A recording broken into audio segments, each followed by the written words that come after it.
Assalamu alaikum Michini, j'espère que vous allez bien et bien retrouvez sur ma chaîne dans cette vidéo du docteur Zakir Naik que j'ai traduit pour vous en français. Vous allez avoir toutes les réponses concernant le Coran et la science. Est-ce que les deux sont compatibles? Est-ce que la science contredit le Coran? Et vous allez découvrir franchement des choses qui sont extraordinaires. Donc, regardez la vidéo jusqu'à la fin. Rappelez-vous de vous abonner, de liker et partager au maximum cette vidéo si vous avez apprécié. Voilà, ça m'a pris franchement du temps pour traduire et faire tout le travail. Et ça fait une semaine que je suis malade. Donc, soutenez-moi. Et pour ceux qui souhaitent me suivre, il y a aussi mon Instagram. Et nous, on se retrouve prochainement. Assalamu alaikum wa rahmatullahi wa barakatuh. والصلاة والسلام على رسول الله وعلى آله وصحبه أجمعين أما بعد أعوذ بالله من الشيطان الرجيم بسم الله الرحمن الرحيم أولم ير الذين كفروا أن السماوات والأرض كانت رتقا ففتقناهما وجعلنا من الماء كل شيء أفلا يؤمنون رب اشرح لي صدري ويسر لي أمري واحلل عقدة من لساني يفقهوا قولي. My special elders and my dear brothers and sisters, I welcome all of you. Mes chers frères et sœurs, je vous accueille tous avec les salutations islamiques. Assalamu alaikum wa rahmatullahi wa barakatuhu. Que la paix, la miséricorde et les bénédictions d'Allah soient sur vous tous. Le sujet de mon discours de ce soir lors de cette convention internationale Perlis Sunna en 2025 est « Le Coran et la science moderne, compatibles ou incompatibles ?» Le glorieux Coran est la dernière et ultime révélation d'Allah subhanahu wa ta'ala qui a été révélée au dernier et ultime messager, le prophète Muhammad, paix et bénédiction sur lui. Pour qu'un livre prétende être la parole de Dieu, pour qu'un livre prétende être une révélation d'Allah subhanahu wa ta'ala, il doit résister à l'épreuve du temps. Autrefois, dans les temps anciens, c'était l'ère des miracles, et alhamdulillah, le glorieux Coran est le miracle des miracles. Puis est venue l'ère de la littérature et de la poésie. Les musulmans et les non-musulmans, y compris les érudits arabes, affirment que le glorieux Coran est la meilleure œuvre littéraire arabe disponible sur la surface de la terre. Et Allah lance un défi dans la sourate Al-Baqarah, chapitre 2, versets 23 et 24. Allah dit « Et si vous avez un doute sur ce que nous avons révélé à notre serviteur, alors produisez une sourate semblable à celle-ci et appelez vos témoins en dehors d'Allah, si vous êtes véridique. Mais si vous ne le faites pas, et à coup sûr vous ne le ferez pas, alors craignez le feu dont le combustible sera les hommes et les pierres. » Ceci est un défi permanent lancé dans le Coran à quiconque douterait de ce que nous avons révélé au dernier et ultime messager, le prophète Muhammad, paix et bénédiction sur lui. Qu'il produise ne serait-ce qu'une sourate quelque peu similaire à celle du Coran. Et la plus courte sourate du Coran ne contient que 3 versets, seulement 10 mots. Beaucoup ont essayé, mais tous ont échoué. C'est la raison pour laquelle, à l'époque où le Coran a été révélé, il y a 1400 ans, c'était l'âge de la littérature et de la poésie. Et les gens, par la seule langue du Coran, ont accepté qu'il soit la parole de Dieu. Mais aujourd'hui, nous ne sommes plus dans l'âge de la littérature et de la poésie. Aujourd'hui, si un livre très poétique prétendait que la Terre est plate, un homme moderne le croirait-il? La réponse est non. Parce qu'aujourd'hui, nous ne sommes pas dans l'âge de la littérature et de la poésie, mais dans l'âge de la science et de la technologie. Voyons donc aujourd'hui si le glorieux Coran est compatible ou incompatible avec la science moderne. Selon Albert Einstein, le célèbre physicien et lauréat du prix Nobel, la science sans religion est boiteuse et la religion sans science est aveugle. Je tiens à vous rappeler que le glorieux Coran n'est pas un livre de science, S-C-I-E-N-C-E, mais un livre de signes, S-I-G-N-E-S. C'est un livre d'ayat. Le glorieux Coran contient plus de 6000 ayats, 6000 signes, dont plus de 1000 parlent de science. Concernant mon discours d'aujourd'hui, je ne parlerai pas d'hypothèses scientifiques ou de théories scientifiques, car nous savons que bien souvent, ces hypothèses et théories peuvent être réfutées. Ainsi, dans mon discours aujourd'hui, je ne parlerai que de faits scientifiques établis.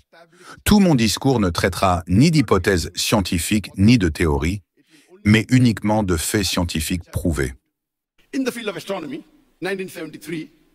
Dans le domaine de l'astronomie, en 1973, il y a plus de 50 ans, un groupe de scientifiques a reçu le prix Nobel pour avoir décrit comment l'univers est né.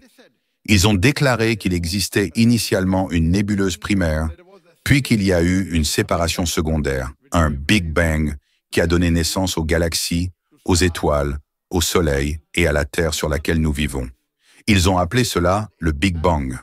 Or, ce que les scientifiques ont découvert il y a environ 40 à 45 ans est déjà mentionné dans le Coran. Ce que les scientifiques ont découvert il y a environ 50 à 55 ans est déjà mentionné dans le Coran il y a 1400 ans. Je commence donc mon discours en citant un verset du glorieux Coran, de la sourate Al-Anbiya, chapitre 21, verset 30, où Allah dit « Ceux qui ne croient pas n'ont-ils pas vu que les cieux et la terre formaient une masse compacte? Nous les avons ensuite séparés et nous avons fait de l'eau toutes choses vivantes. Ne croiront-ils donc pas ?» Ce verset du Coran, il y a 1400 ans, parle de la création de l'univers, du Big Bang, en quelques mots. Ce que les scientifiques ont découvert il y a environ 50 ans, le Coran l'a mentionné il y a 1400 ans. Le Coran dit dans la sourate Fussila, chapitre 41, verset 11. Ensuite, il s'est adressé au ciel qui était alors fumé et lui dit ainsi qu'à la terre, « Venez tous deux, bon gré, mal gré. » Ils dirent, « Nous venons obéissants. » Aujourd'hui, la science nous dit qu'au début, la matière céleste était sous forme gazeuse et qu'elle était chaude. Et si nous devions traduire cela, il n'y aurait pas de meilleure traduction que le mot arabe « dukhan » qui signifie « fumée ». Ainsi, ce que les scientifiques ont découvert récemment, le glorieux Coran le mentionne depuis 1400 ans. À l'origine, l'univers était sous forme de fumée. Autrefois, nous, les êtres humains, pensions que la Terre était plate. C'est Ferdinand Magellan et Johann Sebastian Elcano qui, les premiers, ont navigué autour de la Terre. Ferdinand Magellan a commencé en 1519, mais avant qu'il ne puisse terminer le voyage, il est mort. Juan Sebastián Elcano a alors poursuivi, et ensemble, ils ont été les premiers êtres humains à faire le tour du globe, prouvant que la Terre était sphérique et non plate. Avant cela, il y avait des hypothèses selon lesquelles la Terre était sphérique, mais aucune preuve. La première fois qu'un être humain a prouvé que la Terre était sphérique, c'était en 1522. Allah subhanahu wa ta'ala dit dans le Coran, dans la sourate Luqman, chapitre 31, verset 29, « N'as-tu pas vu qu'Allah fait pénétrer la nuit dans le jour et fait pénétrer le jour dans la nuit? L'interpénétration de la nuit et du jour n'est possible que si la Terre est sphérique. La fusion signifie un changement lent et progressif de la nuit au jour et du jour à la nuit. Cela n'est possible que si la forme de la Terre est sphérique. Si elle était plate, le changement aurait été soudain. Le Coran dit dans la sourate Az-Zumar, chapitre 39, verset 5, « Il enroule la nuit sur le jour et enroule le jour sur la nuit. » Le mot arabe utilisé est « kawara » qui signifie « enrouler », comme une personne enroule un turban autour de sa tête. Cela prouve que la Terre est sphérique. Ce ne serait pas possible si la Terre était plate. Dans la sourate An-Nazi'at, chapitre 79, verset 30, il est dit, « Et quant à la terre, après cela, il l'a rendue en forme d'œuf. » Le mot arabe dahaha, l'un de ses sens est une étendue, et la terre est une étendue. L'autre sens du mot arabe dahaha est dérivé du mot racine douya, qui signifie un œuf. Et il ne fait pas référence à un œuf normal, il fait spécifiquement référence à l'œuf d'une autruche. Il fait même référence à l'endroit où l'autruche pond son œuf. Et si vous analysez la forme de l'œuf d'une autruche, il n'est pas rond comme une balle. Il est aplati au pôle et bombé au centre, même forme que celle de la Terre, et je l'appelle de forme géosphérique. Ce que nous avons découvert il y a quelques centaines d'années, le Coran l'avait déjà mentionné il y a 1400 ans. Le Coran mentionne, il y a 1400 ans, que la forme de la Terre est sphérique, ou plutôt géosphérique. Auparavant, nous, les êtres humains, pensions que la lumière de la Lune était sa propre lumière. Ce n'est que récemment, il y a quelques siècles, que nous avons appris que la lumière de la lune n'est pas sa propre lumière, mais une lumière réfléchie. Allah dit dans le Coran, dans la sourate Al-Furqan, chapitre numéro 25, verset numéro 61, « Béni soit celui qui a placé les constellations dans le ciel et qui y a placé un soleil, qui est une torche ardente, et une lune qui a une lumière empruntée. » Le mot arabe utilisé pour le soleil dans le Coran est « shams », et la lumière du soleil est toujours décrite soit comme siraj, wahaj ou diya. Siraj signifie une torche brûlante, wahaj signifie une lampe flamboyante, et diya signifie une gloire resplendissante. Cela signifie que la lumière du soleil est une lumière propre. La lune, le mot arabe utilisé est kamar. La lumière de la lune dans le Coran est décrite comme munir ou nur. Munir signifie lumière empruntée, nur signifie réflexion de lumière. Donc partout où vous lisez dans le Coran, jamais la lumière de la lune n'est appelée shams, wahaj, siraj ou diya. Elle est toujours appelée munir ou nur, lumière empruntée ou réflexion de lumière. Même si vous lisez dans le Coran, dans la sourate Yunus, chapitre numéro 10, verset numéro 5, il est dit « Allah a fait du soleil un diya, c'est-à-dire une gloire resplendissante, et de la lune un nur, un reflet de lumière. » Allah répète le même message dans le chapitre numéro 71, versets numéro 15 et 16. « Allah a fait du soleil un diya, une gloire resplendissante, et de la lune un nur, une réflexion de lumière. » Alors, imaginez ce que nous avons appris récemment. Le Coran le mentionne il y a 1400 ans, que la lumière de la lune n'est pas sa propre lumière, mais une lumière réfléchie. Ainsi, puisque le Coran parle du Big Bang, de l'état initial de l'univers qui était gazeux, de la forme sphérique de la Terre et du fait que la lumière de la lune est une lumière réfléchie, diriez-vous que le glorieux Coran est compatible ou incompatible avec la science moderne? Il y a plusieurs siècles, les gens pensaient que la Terre était le centre de l'univers et que toutes les planètes tournaient autour de la Terre. Cela s'appelait le géocentrisme. Pendant des siècles, jusqu'à Copernic, au XVIe siècle, qui a dit que les planètes tournaient autour du Soleil.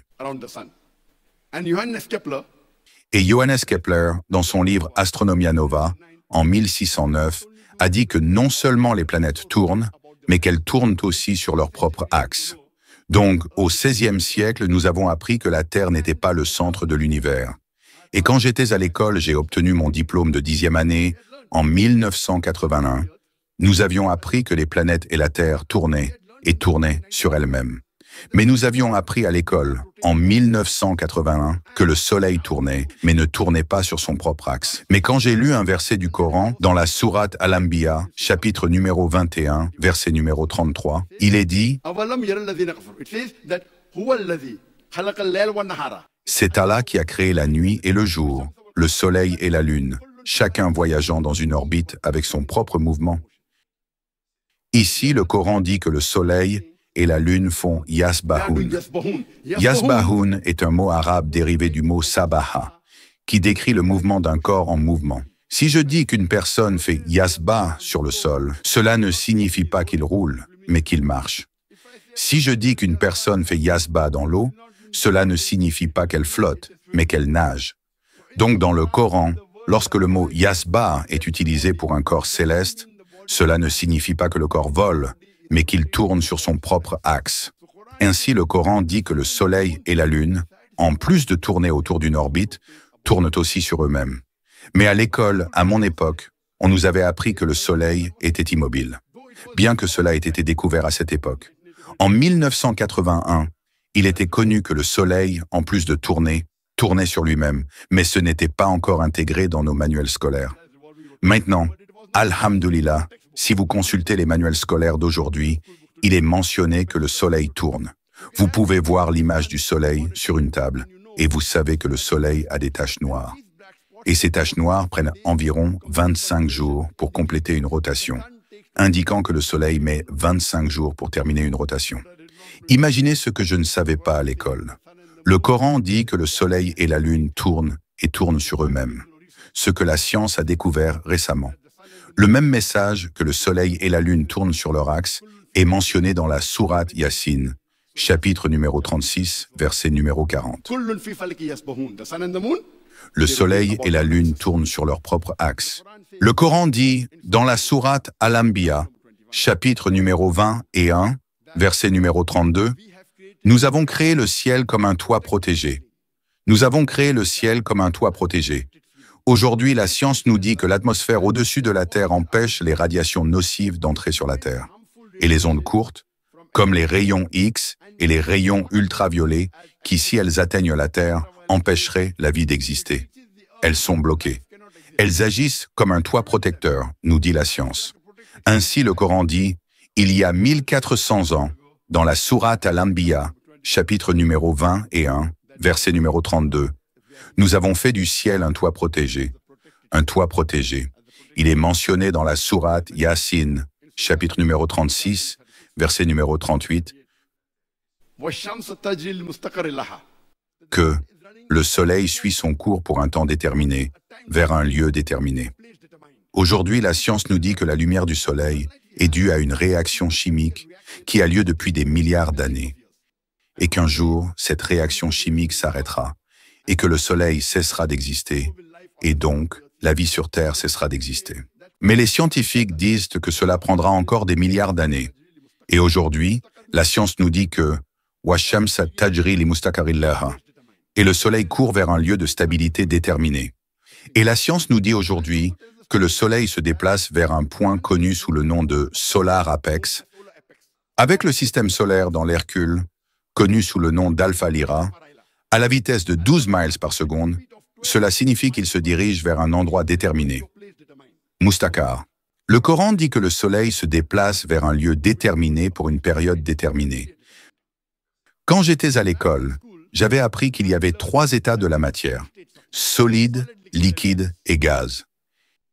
Et les scientifiques le pensaient qu'en dehors du système astronomique organisé, il y avait du vide. Aujourd'hui, les scientifiques ont découvert qu'il existe des ponts de matière en dehors du système astronomique organisé. Auparavant, c'était du vide. Et ces ponts de matière, ils les appellent le plasma, le 4e état de la matière. Donc aujourd'hui, si vous lisez dans les livres scolaires, il y a un 4e état de la matière appelé plasma. Le Coran dit dans la sourate Al-Furqan, chapitre 25, verset 59, « C'est Allah qui a créé les cieux et la terre, et ce qui est entre eux. » Cela signifie que le Coran n'accepte pas l'idée qu'il y ait un vide entre les cieux et la terre. Aujourd'hui, la science l'appelle le 4e état de la matière, c'est-à-dire le plasma. L'une des grandes découvertes de ce siècle dans le domaine de l'astronomie a été faite par Edwin Hubble lorsqu'il a déclaré que notre univers est en expansion. Et le Coran donne ce même message. Le Coran dit dans la sourate Ad-Dariyat, chapitre 51, verset 47, « Nous avons créé l'immensité de l'espace. » Le mot arabe utilisé signifie immensité de l'espace, univers en expansion. Ainsi, ce qu'Edwin Hubble a découvert récemment, le Coran l'a mentionné il y a 1400 ans, que l'univers est en expansion. Il peut y avoir certains sceptiques de l'islam qui diront que ce n'est rien de nouveau ni d'extraordinaire que le Coran parle d'astronomie, car les Arabes étaient avancés dans ce domaine. Je suis d'accord sur le fait que les Arabes étaient avancés en astronomie, mais je tiens à rappeler que le Coran a été révélé plusieurs siècles avant que les Arabes ne deviennent avancés dans l'astronomie. Donc, ce n'est pas des Arabes que le Coran a tiré ses connaissances, mais c'est à partir du Coran que les Arabes ont appris l'astronomie. Parlons maintenant du domaine de la physique. Il y a plusieurs siècles, une théorie très célèbre, connue sous le nom d'atomisme, a été formulée par les Grecs. Démocrite, qui a vécu il y a 23 siècles, avait déclaré que l'atome est la plus petite partie de la matière. En arabe, les Arabes l'appelaient « zara ». À cette époque, les gens croyaient que l'atome était la plus petite et l'unité indivisible de la matière.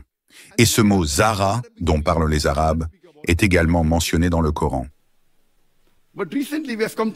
Mais récemment, nous avons découvert que l'atome, bien qu'il soit la plus petite partie de la matière contenant les constituants d'un élément, peut lui-même être divisé en électrons et en protons. Alors, cela signifie-t-il que le Coran est dépassé lorsqu'il parle de Zara? Voyons ce que dit le Coran. Le Coran dit dans la sourate Saba, chapitre 34, verset 3, « Quand les incroyants disent que l'heure ne viendra pas, dis-leur, l'heure viendra sûrement avec la permission de ton Seigneur, et dans son registre, il y a le plus petit détail de Zara, l'atome, et il a connaissance de choses plus petites et plus grandes que l'atome. Ainsi, le Coran n'est pas dépassé, il est à jour. Le Coran dit qu'Allah a la connaissance de l'atome, mais aussi des choses plus petites et plus grandes que l'atome. Le même message est répété dans la sourate Yunus, chapitre 10, verset 61. Dans le registre d'Allah, il y a des choses plus petites et plus grandes que l'atome. Dans le domaine de l'hydrologie, nous avons tous appris le cycle de l'eau à l'école. Le cycle de l'eau que nous connaissons aujourd'hui a été découvert pour la première fois par Sir Bernard Palissy en 1580. Nous avons appris à l'école que l'eau s'évapore des océans, forme des nuages, se déplace vers l'intérieur des terres, se fragmente, s'élève, puis la pluie tombe, et elle retourne dans l'océan, complétant ainsi le cycle de l'eau. Cela a été décrit pour la première fois par Sir Bernard Palissy en 1580. Auparavant, au 7e siècle avant, J.C. Thalès de Milet avait dit que c'était l'écume de l'océan, soulevée par les vents, qui tombait à l'intérieur des terres sous forme de pluie. Les gens croyaient à l'époque qu'ils ne savaient pas d'où provenait l'eau souterraine. Ils pensaient là que c'était la pression des vents sur l'océan qui poussait l'eau à l'intérieur des terres. On croyait qu'il y avait un passage secret sous la terre, ramenant l'eau vers l'océan, et cela s'appelait Tartare dans la mythologie de Platon. Cette croyance a persisté jusqu'au XVIIe siècle avec Descartes. Et au XIXe siècle, on croyait encore à la théorie d'Aristote, selon laquelle l'eau s'évaporait, se condensait dans des cavernes de montagne et alimentait ensuite les sources. Ils n'avaient aucune connaissance de l'origine réelle de l'eau des sources. Aujourd'hui, grâce aux avancées scientifiques, nous savons que c'est l'eau de pluie qui s'infiltre dans les fissures du sol et qui forme les eaux souterraines. Allah dit dans le Coran, dans la sourate Luqman, ainsi que dans la sourate Az-Zumar, chapitre 39, verset 21, « Ne vois-tu pas qu'Allah fait descendre l'eau du ciel et la fait pénétrer dans les fissures de la terre? Puis vous voyez des champs ensemencés de différentes couleurs pousser. Si un champ contient des graines, il poussera avec différentes couleurs. » Le Coran dit dans la sourate Ar-Rum, chapitre 30, verset 24, que c'est Allah qui fait descendre l'eau du ciel et qui donne vie à la terre après qu'elle soit morte. Allah dit dans la sourate Al-Mu'minun, chapitre 23, verset 18, que c'est lui qui fait descendre l'eau du ciel et qu'il est capable de la stocker, de l'infiltrer. Il est aussi capable de l'évacuer. Allah dit dans la sourate Al-Hijr, chapitre 15, verset 22, que nous envoyons les vents fécondants. Le mot arabe utilisé est lawaki, qui vient du mot laki, dont la racine est lakaha, qui signifie féconder. Et aujourd'hui, la science nous dit que les vents fécondants transportent le pollen pour fertiliser les nuages, puis il pleut, ou bien les vents poussent les nuages ensemble et la pluie tombe. Allah décrit le cycle de l'eau en détail. Allah dit dans la sourate An-Nur, chapitre 24, verset 43, que les nuages s'élèvent et qu'il les fait se rassembler en amas, et l'eau, la pluie, tombe du ciel. Allah dit dans la sourate Ar-Rum, chapitre 30, verset 48, que les nuages s'élèvent, se déplacent vers l'intérieur des terres, s'unissent, puis montent et retombent sous forme de pluie. Allah décrit ainsi le cycle de l'eau avec précision. Ce ne sont que quelques versets que j'ai cités. Le Coran décrit le cycle de l'eau dans de nombreux autres versets, comme Sourate Al-Araf, chapitre 7, verset 57, Sourate Ar-Ra'd, chapitre 13, verset 17, Sourate Al-Furqan, chapitre 25, versets 48 et 49, Sourate Fatir, chapitre 35, verset 9, Sourate Yasin, chapitre 36, verset 34, Sourate Al-Jathiyah, chapitre 45, verset 5, Sourate Kaf, chapitre 50, versets 9 et 10. Sourate Al-Waqiyah, chapitre 56, versets 67 à 70. Sourate Al-Mulk, chapitre 67, verset 30. Sourate At-Tariq, chapitre 86, verset 11. Il y a plusieurs versets dans le Coran qui parlent en détail du cycle de l'eau. Puisque les informations coraniques correspondent aux découvertes modernes en astronomie, en physique et en hydrologie, diriez-vous que le Coran est compatible ou incompatible avec la science moderne? Dans le domaine de la géologie, les géologues nous disent que le rayon de la Terre est de 3950 miles, environ 6370 km, et que la couche superficielle est une fine croûte d'une épaisseur allant de 1 à 10 miles, 1,6 à 6,3670 km, 16 km/h. Les couches profondes sont chaudes et fluides, ne pouvant pas soutenir la vie. C'est grâce au phénomène de pliage que la Terre obtient sa stabilité. La croûte terrestre est très mince et peut trembler. C'est grâce aux chaînes de montagnes formées par ce phénomène de pliage que la Terre est stable. Allah dit dans le Coran, dans la sourate An-Naba, chapitre 78, versets 6 et 7, « Nous avons fait de la terre une vaste étendue et des montagnes comme des piquets. » Le mot arabe signifie piquet de tente ou pieu. Un piquet de tente s'enfonce profondément dans le sol. Seule une petite partie est visible. La fonction du piquet est d'apporter de la stabilité. Cela est également mentionné dans la sourate Al-Anbiya, chapitre 21, verset 31.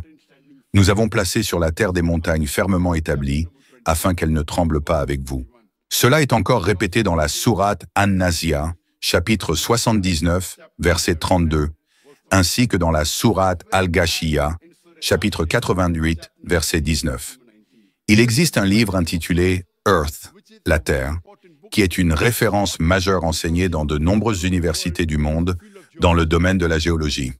L'un de ses auteurs, le docteur Frank Press, qui était à l'époque président de l'Académie des sciences des États-Unis et conseiller scientifique de l'ancien président Jimmy Carter, y décrit la structure des montagnes.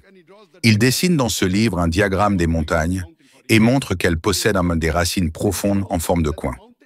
La partie visible au-dessus du sol est petite, mais la majeure partie s'étend profondément sous la surface. Il mentionne que la fonction des montagnes est de stabiliser la terre. Et c'est exactement ce que le Coran dit dans la Sourate Al-Anbiya, chapitre 21, verset 31.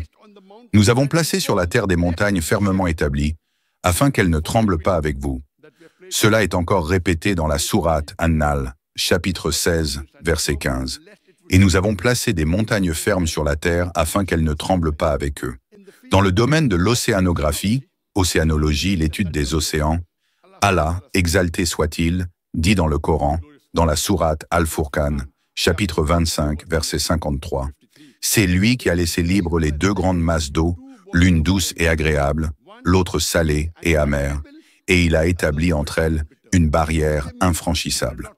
Il y a une barrière qu'il est interdit de franchir. » Le même message est répété dans la sourate Al-Hijr, chapitre 15, verset 19, où il est dit qu'il y a deux masses d'eau qui coulent. Bien qu'elles se rencontrent, elles ne se mélangent pas. Il y a une barrière qu'il est interdit de franchir. Nous savons tous qu'il existe deux types d'eau, douce et salée. Mais les Mufassiroun, exégètes du Coran, ne comprenaient pas ce que signifiait cette phrase du Coran. Nous savons qu'il y a deux types d'eau, mais que signifie « elles se rencontrent, mais ne se mélangent pas ». Il y a un barsakh, une barrière invisible qu'il est interdit de franchir. De la même manière, après la mort d'une personne, jusqu'à sa résurrection, il y a un barsakh, une vie intermédiaire, invisible.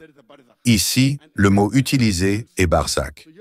Aujourd'hui, la science, après de nombreuses avancées, nous dit qu'il existe bien deux types d'eau, salée et douce. Mais lorsqu'un type d'eau s'écoule dans un autre, il perd ses propriétés et se mélange progressivement avec l'eau dans laquelle il se déverse. Cette zone de transition et d'homogénéisation est inclinée, et le Coran l'appelle barsakh. La science la nomme zone de transition homogénéisante. Ce sont des eaux distinctes, elles ne se mélangent pas immédiatement. Lorsqu'une rivière d'eau douce se jette dans l'océan, dans l'eau salée, elle reste distincte. Il y a une barrière inclinée. L'eau douce perd ses propriétés et s'intègre progressivement à la mer. C'est cela que le Coran appelle barsakh. Ce phénomène peut être observé clairement à plusieurs endroits dans le monde. Si vous allez à l'extrême sud de l'Afrique, en Afrique du Sud, près du Cap de Bonne-Espérance, vous pouvez voir deux types d'eau distincts, avec des couleurs différentes et une ligne de séparation visible. Lorsque le Nil se jette dans la mer Méditerranée, ce phénomène est également visible. Mais l'exemple le plus frappant est celui du Gulf Stream. Il prend naissance dans le golfe du Mexique, remonte vers le nord, en longeant la côte est de l'Amérique du Nord, puis se dirige vers les côtes occidentales de l'Europe. Il parcourt des milliers de kilomètres. Si vous êtes sur un navire et que vous prenez de l'eau de part et d'autre du Gulf Stream, vous verrez que l'une est douce et l'autre est salée. Même la température entre les deux eaux est différente. Imaginez, le Coran parle de Barzakh, cette zone de transition et d'homogénéisation il y a 1400 ans. Un verset du Coran qui traite de l'océanographie a été présenté au professeur Durga Rao. Le professeur Durga Rao est un expert en géologie marine et enseignait à l'université King Abdulaziz de Jeddah. On lui a montré la traduction d'un verset du Coran tiré de la sourate An-Nur, chapitre 24, verset 40, qui dit « L'état de l'incroyant est comme les ténèbres profondes d'un vaste océan, couvert de vagues superposées, surmonté de nuages obscurs. Si un homme tend la main, il ne peut la voir.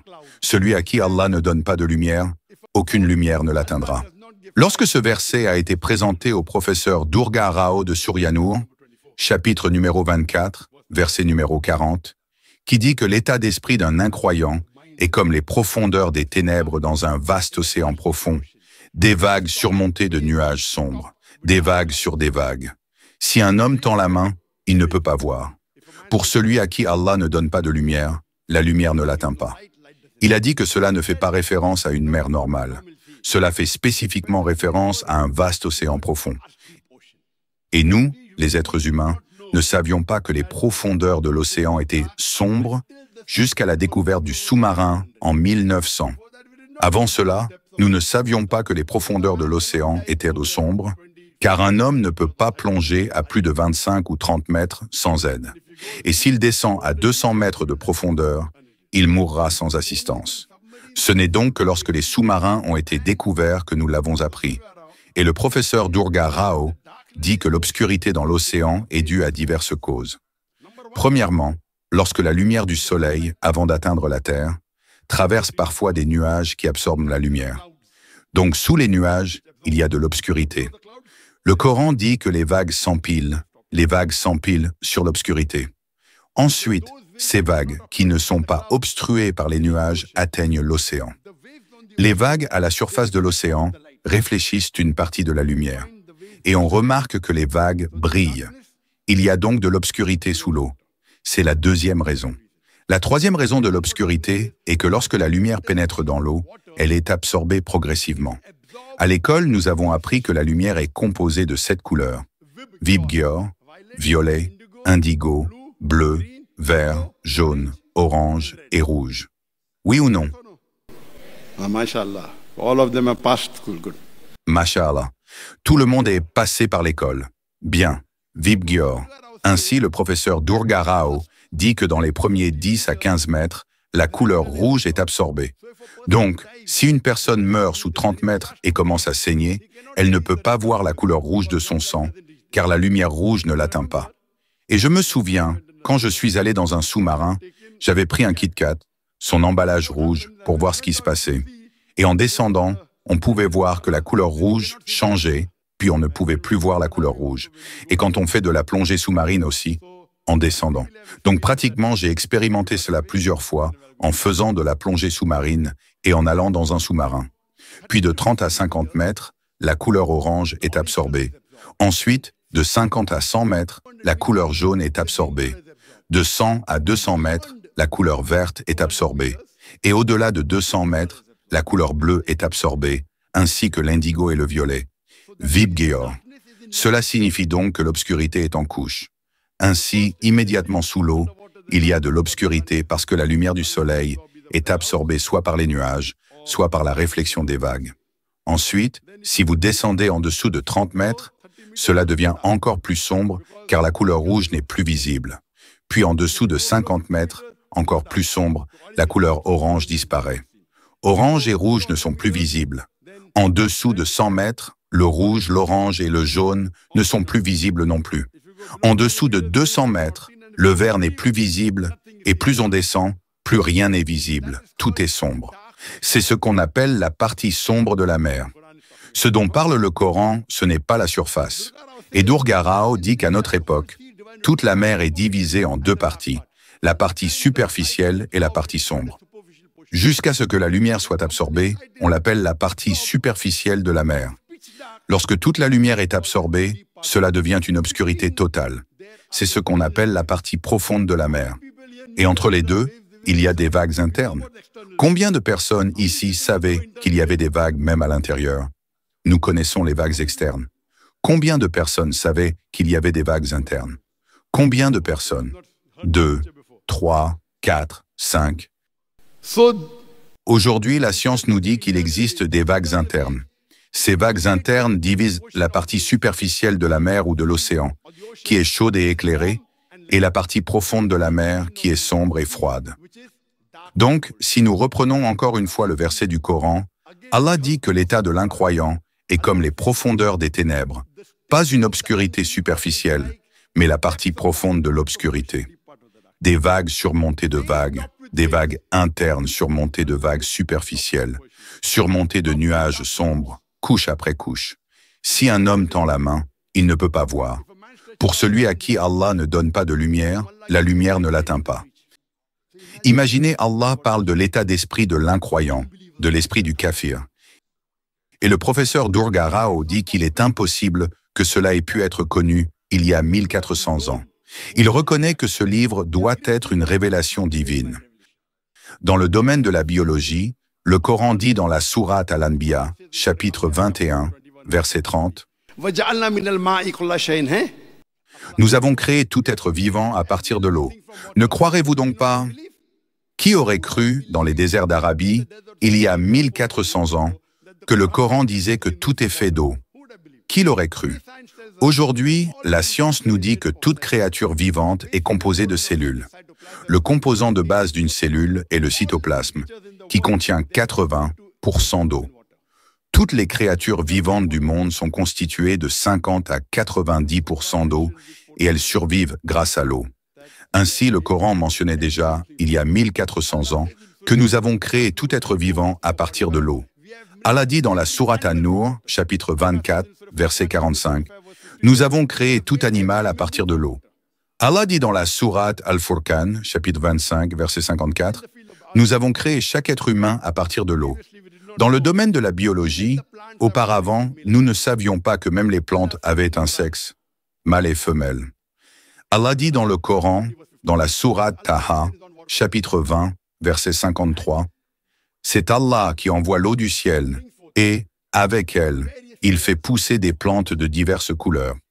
Il envoie l'eau du ciel et, grâce à elle, il fait pousser diverses paires de plantes. » Ainsi, le Coran utilise le mot « azwaj », ce qui signifie que même les plantes ont un sexe, mâle et femelle. Allah dit dans la sourate Ar-Ra'd, chapitre 13, verset 3, qu'Allah a créé les fruits en paires, mâles et femelles. Allah dit dans la sourate Ad-Dariyat, chapitre 51, verset 49, « Nous avons créé toutes choses en paires.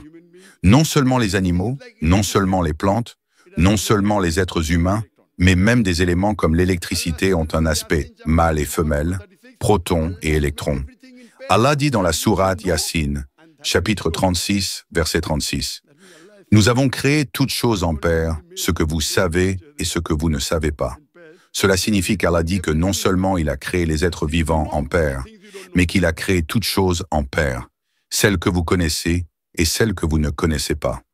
Dans le domaine de la zoologie, le Coran dit dans la sourate Al-An'am, chapitre 6, verset 38, qu'Allah a créé toutes les créatures qui marchent sur la terre, chaque animal qui marche sur la terre et chaque oiseau qui vole dans le ciel pour vivre en communauté, comme les êtres humains. Et aujourd'hui, la science nous dit que tous les oiseaux et animaux, tout comme les êtres humains, vivent en communauté. Le Coran dit dans la sourate An-Nahl, chapitre 16, verset 79, « Ne voyez-vous pas les oiseaux maintenus en l'air dans le ciel? Qui les maintient en l'air, si ce n'est Allah?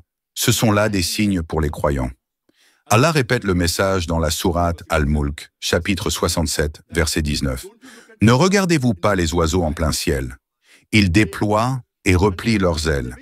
Qui les maintient en l'air si ce n'est Allah? » Le mot arabe utilisé signifie « maintenir en l'air », et ce maintien n'est fait que par Allah.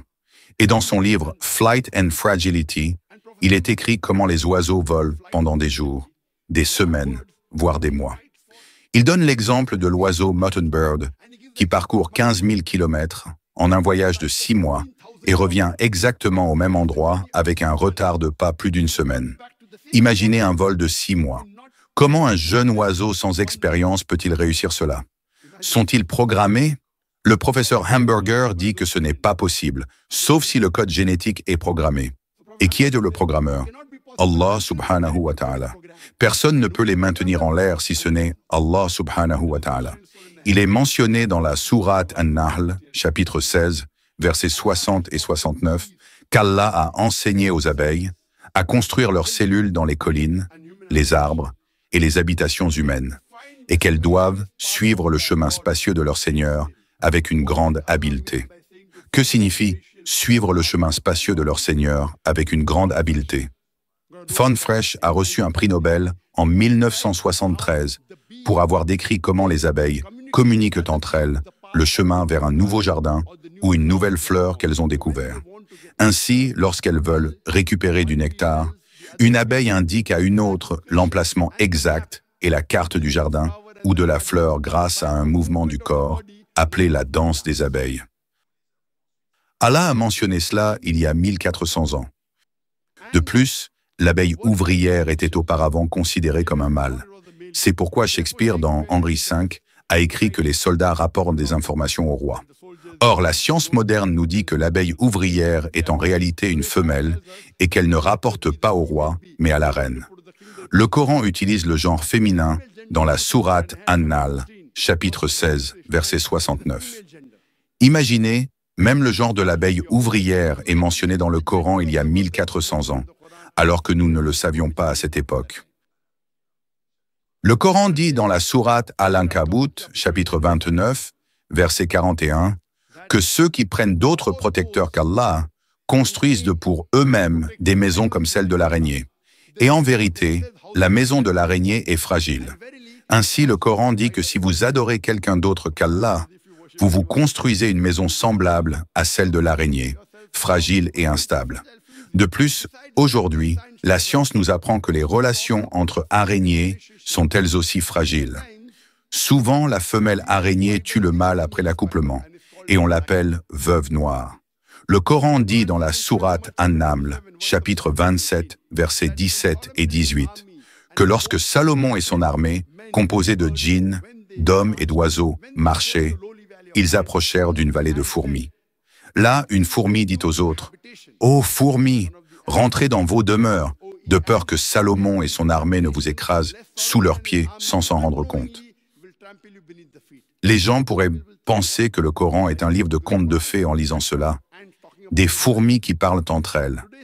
Aujourd'hui, la science nous apprend que l'insecte qui ressemble le plus à l'être humain est la fourmi. Les fourmis enterrent leurs morts de la même manière que les humains.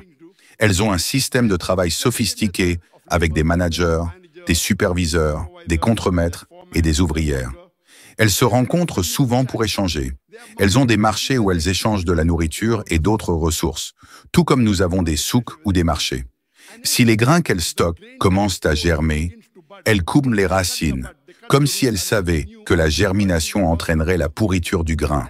Et si le grain devient humide, elles le transportent à l'air libre pour le sécher au soleil, comme si elles savaient que l'humidité provoquerait sa décomposition. Parfois, nous voyons des fourmis transporter des grains en plein soleil. Que font-elles? Elles les exposent au soleil pour éviter l'humidité et empêcher leur pourriture. Dans le domaine de la médecine, Allah dit dans la sourate An-Nahl, chapitre 16, versets 60 et 69, « Du ventre de l'abeille sort une boisson aux couleurs variées, dans laquelle il y a une guérison pour l'humanité. » Aujourd'hui, la science nous dit que le miel possède des propriétés antiseptiques. Il est riche en fructose et en vitamine K. C'est pourquoi, pendant la Seconde Guerre mondiale, les soldats russes utilisaient du miel pour soigner leurs blessures.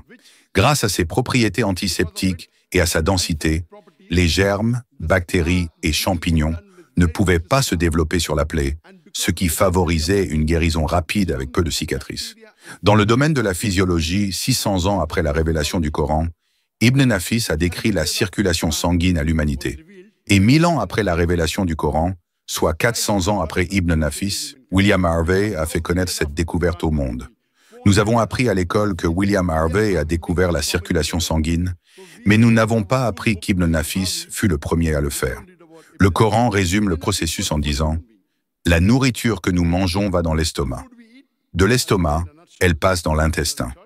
De l'intestin, les constituants alimentaires sont absorbés dans le sang et peuvent être transportés vers le foie ou encore vers les glandes mammaires qui produisent le lait. Ainsi, le Coran parle de la production de lait et de la circulation sanguine. Allah dit dans la sourate An-Nahl, chapitre 16, verset 66, « En vérité, dans les bestiaux, il y a une leçon pour vous. Nous vous donnons à boire de ce qui est dans leur ventre, provenant d'un mélange d'excréments et de sang, un lait pur, agréable à boire. » Ce processus de circulation sanguine et de production de lait est décrit en quelques mots dans le Coran. Allah répète ce message dans la sourate Al-Mu'minun, chapitre 23, verset 21. « Dans les bestiaux, il y a pour vous un exemple. Nous vous donnons à boire un lait pur provenant de leur ventre et vous en mangez la chair. » Dans le domaine de l'embryologie, un groupe d'Arabes a suivi l'ordre du Coran dans la sourate An-Nahl, chapitre 16, verset 43, et la sourate Al-Anbiya, chapitre 21, verset 7. Si vous ne savez pas, demandez à ceux qui savent. Ils ont donc rassemblé tous les versets du Coran et les hadiths relatifs à l'embryologie et les ont présentés au professeur Keith Moore, qui était à cette époque, dans les années 90, chef du département d'anatomie de l'Université de Toronto et l'une des plus grandes autorités en embryologie. Lorsqu'on lui a demandé de commenter ces versets, il a déclaré « Toutes les traductions que j'ai lues sont conformes à l'embryologie moderne, sauf les 2 premiers versets révélés. » Ces versets sont Sourate Al-Alaq, chapitre 96, versets 1 et 2. Lis, au nom de ton Seigneur qui a créé l'homme d'une adhérence. Alaq, une substance qui s'accroche. Il a avoué qu'il ne savait pas si l'embryon ressemblait à une sangsue au premier stade. Mais après avoir examiné un embryon sous un microscope puissant, il a été étonné de voir la ressemblance frappante entre l'embryon humain et une sangsue. Les premiers stades de l'embryon ressemblent à une sangsue. Et lorsqu'on lui a posé 80 questions, il a dit « Si vous m'aviez posé ces questions il y a 30 ans, c'est-à-dire à la fin des années 80, 30 ans avant cela, je n'aurais pas pu répondre à plus de 50% d'entre elles, car à cette époque, l'embryologie était une nouvelle branche de la médecine qui venait de se développer. En 1992, il a ajouté ces nouvelles découvertes issues du Coran et des hadiths dans la 3e édition de son livre The Developing Human, qui a reçu un prix pour le meilleur livre médical écrit par un seul auteur cette année-là. Le Coran dit dans la sourate Al-Hajj, chapitre 22, verset 5, et dans la sourate Al-Mu'minun, chapitre 23, verset 14, « Nous avons créé l'être humain à partir d'une goutte de liquide, nutfa, un fluide insignifiant. » La science ancienne nous dit que dans une seule éjaculation, il y a des dizaines de millions de spermatozoïdes et qu'un seul spermatozoïde suffit à féconder l'ovule. Nutfa. Allah dit encore dans le Coran, dans la sourate Al-Mu'minun, chapitre 23, que nous avons créé l'être humain à partir de Salala. Salala signifie une quintessence, la meilleure partie de l'ensemble. Ainsi, un spermatozoïde, parmi des dizaines de millions, est désigné par le Coran comme Salala, la meilleure partie de l'ensemble. Le Coran dit aussi dans la sourate Al-Insan, chapitre 76, verset 2, « Nous avons créé l'être humain à partir d'une infime quantité de liquide. Nous savons aujourd'hui que, en plus du liquide masculin, il existe un liquide féminin, un liquide spermatique qui provient des vésicules séminales et des testicules. Le Coran désigne tout cela comme une infime quantité de liquide mélangé. Aujourd'hui, la science nous apprend que le sexe de l'enfant est déterminé par le spermatozoïde, donc par l'homme. Il y a 23 paires de chromosomes. Si la 23e paire est XX, l'enfant sera une fille. Si elle est XY, ce sera un garçon. Ainsi, si le spermatozoïde portant le chromosome X féconde l'ovule, l'embryon sera une fille. Si c'est le chromosome Xion qui prend part, ce sera un garçon. Donc c'est bien le sperme masculin qui est responsable du sexe de l'enfant. Allah dit cela dans la sourate An-Najm, chapitre 53, versets 45 à 46. « Nous avons fait de vous des mâles et des femelles à partir d'une infime quantité de liquide. Le mot arabe utilisé ici est « tumna », ce qui signifie qu'il provient de l'homme, indiquant ainsi que le fluide masculin est à l'origine des deux sexes. Allah dit encore dans la Sourate Al-Qiyamah, chapitre 75, versets 37 à 39. « Nous avons créé les êtres humains, mâles et femelles, à partir d'une infime quantité de sperme. » Le Coran dit donc que c'est bien le spermatozoïde qui détermine le sexe de l'enfant, et non l'ovule. Ce fait a été mentionné dans le Coran il y a 1400 ans. De plus, le Coran pose la question, les êtres humains ne savent-ils pas d'où ils ont été créés? Ils ont été créés à partir d'une goutte provenant du dos et des côtes.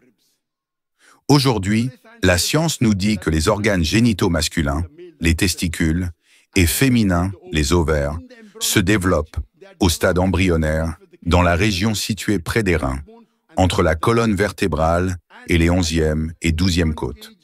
À l'âge adulte, après la phase embryonnaire, ces organes descendent. Les ovaires descendent dans le bassin. Chez l'homme, les testicules descendent dans le scrotum via le canal inguinal.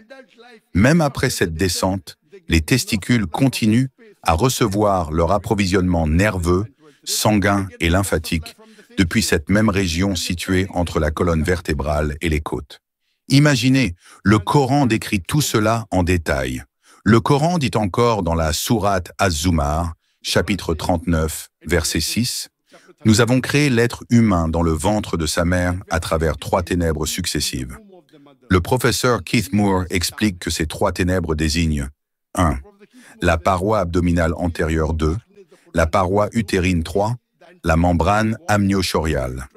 Le Coran dit encore dans la Sourate Al-Mu'minun, chapitre 23, versets 11 à 14, « Nous avons créé l'être humain à partir d'une infime quantité de liquide, que nous avons extrait d'une quintessence d'argile. Ensuite, nous avons transformé cette infime quantité de liquide en nutfa, goutte de sperme, puis en mudga, un embryon semblable à une substance mâchée. Ensuite, nous avons fait de cette substance mâchée des os, puis nous avons revêtu ces os de chair. Gloire à Allah, le meilleur des créateurs. » Aujourd'hui, la science nous dit qu'au début, il y a une infime quantité de liquide qui se transforme en une masse semblable à une substance mâchée. Le professeur Keith Moore a pris un morceau de plâtre, lui a donné la forme d'une sangsue et l'a mordu avec ses dents. Il a observé que les marques de ses dents ressemblaient au sommite de l'embryon humain à ce stade. Ensuite, Allah dit qu'il a créé les os, Isaman, et qu'il les a recouverts de chair, l'âme. Gloire à Allah, le meilleur des créateurs. Jusqu'à ce stade, le développement embryonnaire est le même chez différents animaux, qu'il s'agisse du lapin, du poisson ou de l'être humain. Mais après cette étape, Allah dit, nous avons créé une autre créature. C'est à ce moment que la différenciation humaine devient visible. La tête, les bras et les jambes prennent leur forme distincte. Le Coran dit encore dans la Sourate Al-Hajj, chapitre 22, verset 5, « Nous avons créé l'être humain à partir d'une nutfa, puis nous l'avons transformé en mudga, partiellement formé et partiellement non formé. » Quand le professeur Marshall Johnson, directeur du département d'anatomie à l'université Thomas Jefferson de Philadelphie, a été interrogé sur la signification de « partiellement formé » et « partiellement non formé », il a répondu « À ce stade, certains organes de l'embryon sont complètement formés, tandis que d'autres ne sont pas encore développés. Certaines cellules sont différenciées, tandis que d'autres ne le sont pas encore. Si je dis que c'est une création complète, ce serait faux. Mais si je dis qu'elle est incomplète, ce serait également faux. Il n'y a pas de meilleure description que celle donnée par le Coran. Si je dis que c'est incomplet, ce serait faux. Il n'y a pas de meilleure description que celle donnée par le Coran dans la Sourate Al-Hajj, chapitre 22, verset 5. Partiellement formé et partiellement non formé. Le Coran dit dans la Sourate Al-Insan, chapitre 76, verset 2, que nous avons créé les êtres humains et leur avons donné la faculté d'entendre, de voir et de ressentir. Aujourd'hui, la science nous dit que l'ouïe se développe en premier, suivi de la vue, puis du toucher. Nous l'avons découvert récemment. Je voudrais conclure mon discours en donnant 2 exemples tirés du Coran. Allah dit dans le Coran, dans la Sourate Al-Qiyamah, chapitre 75, verset 3, que lorsque les incroyants demandent comment Allah pourra reconstruire nos os le jour du jugement, après notre mort et notre enterrement, Allah répond qu'il peut non seulement reconstruire les os, mais aussi réarranger parfaitement les extrémités de nos doigts. Que signifie Allah en disant qu'il peut reconstruire en parfait ordre les extrémités des doigts? C'est Sir Francis Galton, en 1880, qui a découvert la méthode des empreintes digitales et a démontré qu'aucune empreinte digitale, même parmi 1 milliard d'êtres humains, n'est identique à une autre. Aujourd'hui, cette méthode est utilisée par la CIA, le FBI et la police pour identifier les criminels. Je voudrais conclure mon discours en donnant l'exemple du professeur Takataka Rashan. Ce professeur, originaire de Thaïlande, est un médecin très réputé. Auparavant, nous, les médecins, pensions que la douleur était uniquement ressentie à travers le cerveau. Aujourd'hui, nous savons qu'il existe des récepteurs dans la peau qui sont également responsables de la perception de la douleur. Par exemple, lorsqu'un patient souffrant de brûlures est examiné, le médecin utilise une aiguille pour piquer la zone brûlée. Si le patient ressent la douleur, cela signifie que la brûlure est superficielle et le médecin est rassuré. Si le patient ne ressent pas de douleur, cela signifie que la brûlure est profonde, ce qui est préoccupant.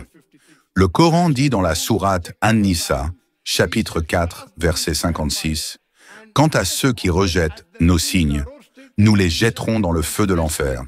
Chaque fois que leur peau sera consumée, nous leur donnerons une nouvelle peau afin qu'ils ressentent la douleur. » Si aujourd'hui on capturait Hitler pour le punir des 6 millions de Juifs qu'il a incinérés, on ne pourrait lui faire subir qu'une seule peine.